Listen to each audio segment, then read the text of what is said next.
Mga katambay, kamusta po? Si Kamanong po, nagbabalik na naman po muli para po magkomento po sa inyo. Samahan niyo po inyong lingkod. Muli po mga tambay, magandang umaga po muna, tanghali, hapon, gabi. Madaling araw po sa ating lahat. Sana po nasa maayos po tayong kalagayan lahat mga kababayan. Umpisa na po natin mga tambay. Ito pong balita mga tambay, lalo-lalo po sa House of Representatives, mga kababayan, na napakatindi pong ginawa po sa ating bansa, lalo-lalo po sa kaperahan ng Pilipino. Pero po, nananatili po na ang desisyon o sinasabi pong wala po sa plano ni hindi po hinagap sa isip man lang ng isang House Speaker po, mga tambay, na tinatawag na tambaluslos, na siya po ay mag-resign, mga kabayan. Hindi po magbibitiw ang isang tambaluslos sa pagiging Speaker ng Kamara. Bakit ka naman magbibitiw? Bakit ka magbibitiw? Grabe po ang pera dyan. Limpak-limpak. Hindi po ba? Kung timawa at sakim ka sa pera, hindi ka magbibitiw. Easy money. Di po ba? Ito po mga tambay, pakinggan po natin ang balita. Ang neophyte lawmaker na si Cavite 4th District Representative Francisco Kiko Barsaga na dapat kasamang imbestigahan si House Speaker Martin Romualdez kaugnay ng mga anomalya sa flood control projects. Inihayag ito ng kongresista matapos umalis sa kinabibilangang National Unity Party o NUP dahil sa umano'y internal conflict matapos paghinala ang nasa likod ng planong pagpapatalsik sa House Speaker na itinatanggi nito. Bumaba rin si Barsaga sa pwesto bilang House Assistant Majority Leader. Well, I believe that if anyone should be investigated, the first person to be investigated is House Speaker Martin Romualdez. Bakit po? Because he's now Speaker. I have some personal knowledge. I will not be elaborating that yet. But I'd like for Speaker Romualdez to be speaking in the... I'd like Speaker Romualdez to also be involved in the DPWH hearings. Ang hamon naman ni House Infra Committee Co-Chairperson at Bicol Saro Party List Representative Terry Redon kay Congressman Barsaga, ilabas ang ebidensya nito. I think if Congressman Barsaga is saying that he has personal knowledge, he should be able to disclose it already, before even asking Speaker Martin Romualdez to appear before the House Infrastructure Committee. Magiging independent member o miyembro ng minority bloc si Congressman Barsaga. Ang kongresista ay anak ng yumaong kongresistang si Elpidio P.D. Barsaga na naging presidente rin ng NUP. Samantala, tiniyak naman ng bagong talagang tagapagsalita ni Speaker Romualdez na si dating Surigao del Norte Representative Robert Ace Barbers na nanatiling mayorya ng mga kongresista ang suportado ang liderato ng Kamara. Wala ring katotohanan ng ugong na magbibitiw sa pwesto ang House Speaker. Walang plano mag-resign, walang planong pagtatanggal, at wala ring plano na magkaroon ng palit ng liderato dito sa mababang kapatid. Bukas din umano ang House Speaker kung gusto siyang kausapin ni Barsaga kaugnay ng mga isyu nito sa kanya. Itinanggi naman ni Barbers na kaya nagtalaga ng tagapagsalita ang House Speaker ay dahil sa issue ng mga maanomalyang flood control projects. Walang kinalaman ito dito sa mainit na usapin ngayon tungkol sa flood control, o sa anumang usapin na mainit. It's just that the Speaker wanted to accommodate all queries coming from our media friends. In this case, kasi nga medyo higpit o hectic yung schedule ng ating Speaker.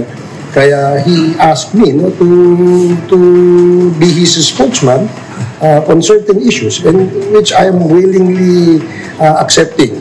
Nilinaw din itong hindi siya itinalagang speaker spokesperson para banggain ang mga kritiko ng liderato ng Kamara.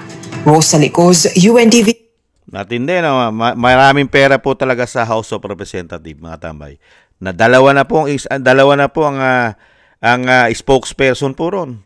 Isa pong spokesperson po ng House of Representatives at isa pong spokesperson po ng speaker, mga tambay.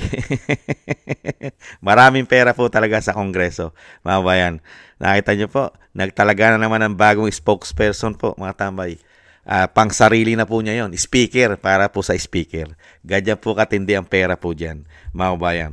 At yung sinasabi po ng batang Barsaga na dapat po imbestigahan, mga bayan, malabo sa sabaw ng pusit yan. Paano mo iimbestigahan ng isang speaker?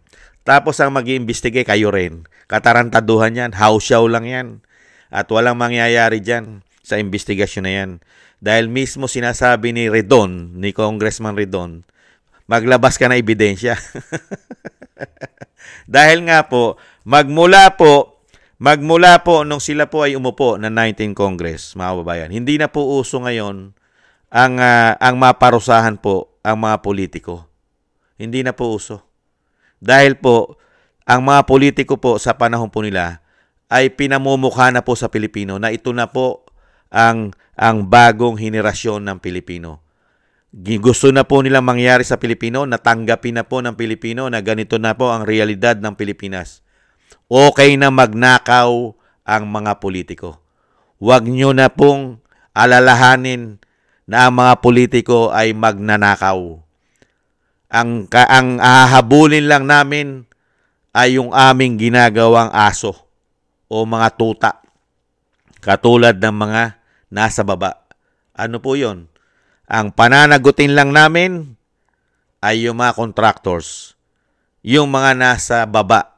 Katulad ng mga secretaries, mga kabayan, mga undersecretaries ng ahensya ng DPWH at mga tauhan sa COA. Pero pagdating naman po sa issue ng korupsyon nila, kailangan maglabas ka ng ebidensya dahil mahirap pagbintangan ang mga politiko na hindi marunong magnakaw ng kakaunti. Mga kababayan, never silang magnakaw ng kakarampot. Kaya huwag kayong magbibintang. Maglabas kayo ng ebidensya. Kahit kay Barsaga sa batang congressman. Mga kababayan, nakita niyo po katarantaduhan. Pinakikita po at pinakikita sa atin ng mga mambabatas na ito na okay lang. Tanggapin natin ang realidad na ganito na sila. Kahit anong lumabas na issue ng pagnanakaw sa Kongreso, ay okay lang. Okay lang. Okay lang. Tanggapin nyo. Yan ang realidad. Ngayon, kung pagbibintangan nyo kami na kami magnanakaw, maglabas kayo ng ebidensya. Ipakita nyo ebidensya. Dahil hindi kami nagnanakaw ng kakaunti. Hindi po ba, mga kabayan? At yung sinasabi naman po na magre-retiro o sinasabing magre-resign o bababa sa kanyang pagiging speaker o magbibitiw, malabo po sa sabaw ng pusit yan. Kailanman ay hindi po magbibitaw yan. At kailanman po, mga kabayan, kung talaga po na talagang lumalabas sa korupsyon ng gobyerno natin ngayon, matagal na pong nasibak yan. Matagal na pong napalitan yan. Hindi po ba? Isang salita lang, magkakakudita na dyan. Nakita nyo po yung nangyari sa Senate. Napakabilis lang. Nag-hearing pa yung Blue Ribbon Committee. Nagbobotohan na sila. Nagaganap na yung kudita. Napakabilis. Hindi po ba?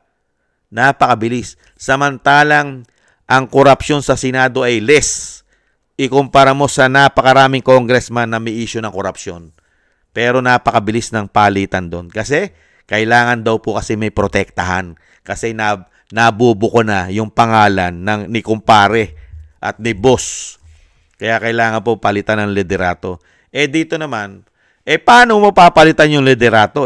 Yung mismong tambaluslos na sinasabi ng Vice President, yun mismo ang pinuno at ugat, isa sa ugat ng korupsyon. Ayos-ayon sa Vice President. Paano mo tatanggalin yan? Lahat sila ay nakikinabang. Nagkakaroon sila, nauulingan, nagagatasan ng kanilang mga nguso. Kaya nga sinasabi natin magmula nung pumasok ang 19 Congress, hindi na po sila marunong magnakaw ng kakaunti.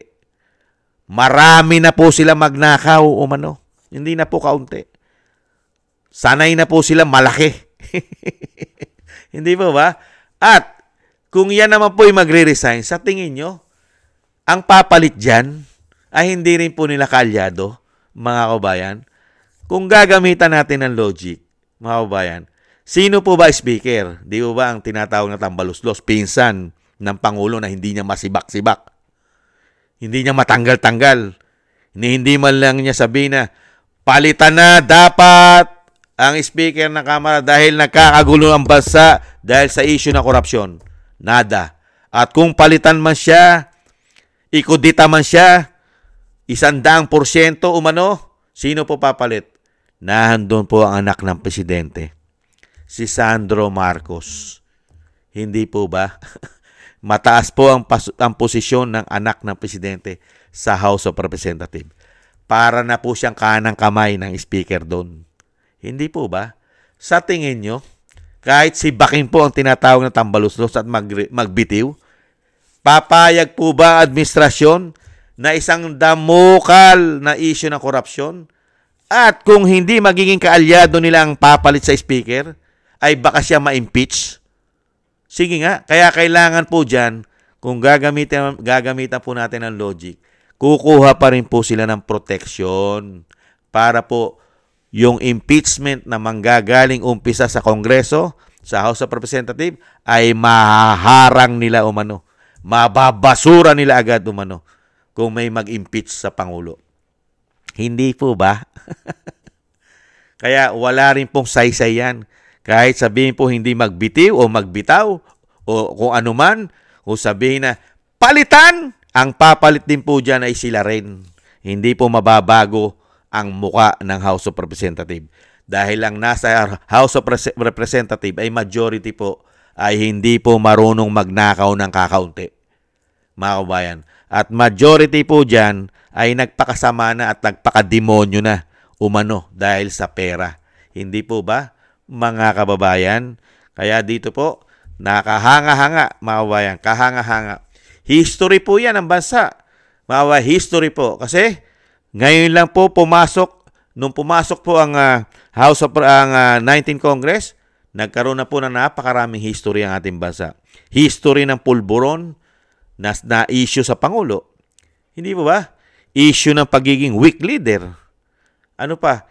3 taong panunungkulan napakaraming issue ng korupsyon. At yung sinasabing issue ng kanyang dignidad na pinamigay mo at binastos mo ang soberenya ng bansa. Nagpamigay ka ng isang Pilipino. Di po ba? Nagpatapong ka ng isang Pilipino. Yan ang mga history nila Kidnapping pa, mga kababayan. Tapos history din po ng ating bansa. Nakauna-unahan po nagkaroon pa ng 2 spokesperson ang House of Representatives. Meron na spokesperson ang House, meron pang pangsarili ang speaker ng Kamara. Ibang klase po, no? 2 pa.